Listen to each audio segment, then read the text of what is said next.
Jiangshi, the Walking Dead, a tradition found in China which some say is still performed today. Is it real or just a myth? What is Jiangshi? Jiangshi is thought to be a myth where the dead could be brought back to life using a secret ritual used by some Taoist monks.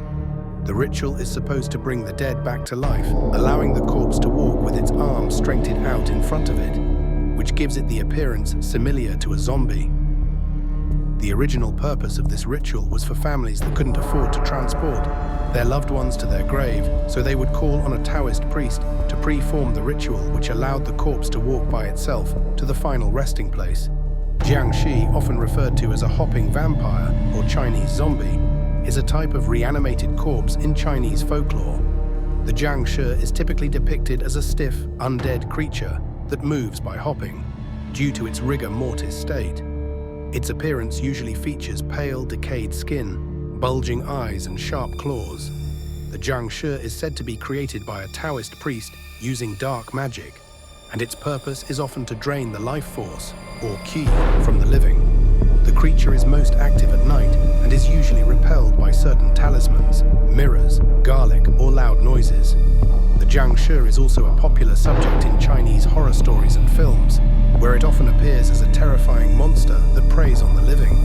Unlike the traditional Western vampire, the Jiangshi is more of a mindless predator, typically without the charm or intelligence often attributed to Western vampires.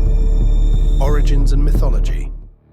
The Jiangshi originates from Chinese folklore and has roots in both ancient Chinese superstitions and Taoist beliefs.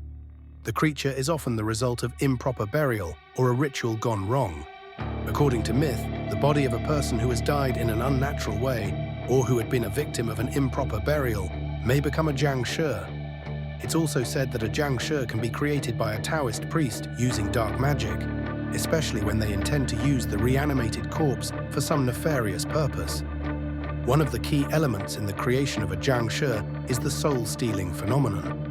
It is believed that a person's soul may leave their body after death and wander.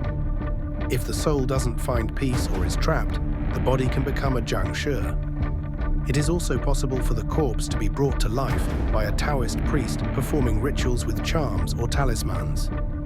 Physical appearance. The Jiangshi is typically depicted as a stiff, decayed corpse. Its body is rigid due to rigor mortis, and it typically stands with its arms outstretched, hopping in jerky movements. While it may seem clumsy due to its stiff posture, it is also extremely fast and dangerous when it gets close to its prey. The face of a Jiangshi is often horrifying, with bulging eyes, pale or greenish skin, and a gaping mouth. It may have long, sharp nails or claws, which it uses to capture and feed on its victims. The figure is often dressed in traditional, old-fashioned Chinese burial clothes. Behavior and abilities.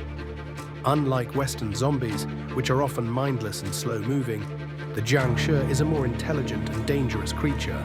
It's known for hopping towards its victims in a rigid, jerky motion because its body is stiff from rigor mortis. The creature is highly dangerous because it feeds on the life force, qi or qi, of the living rather than blood. Feeding. The Jiangshi doesn't necessarily need to consume flesh, but instead drains the energy or essence of living people. It will typically latch onto the neck or chest area of its victim to absorb this energy, often leaving the victim weak or near death. Vulnerabilities. Despite its terrifying power, the Jiangshi has several known weaknesses. Taoist talismans, paper talismans inscribed with incantations, are said to be an effective barrier against a Jiangshi. These talismans are often placed on its forehead to immobilize it. What do you think? Is it real or a myth? There are some videos of a real-life Jiangshi rituals that become censored very quickly in China, but it's impossible to tell if it's real or fake. It's a fascinating story that could still be part of some traditions in China today.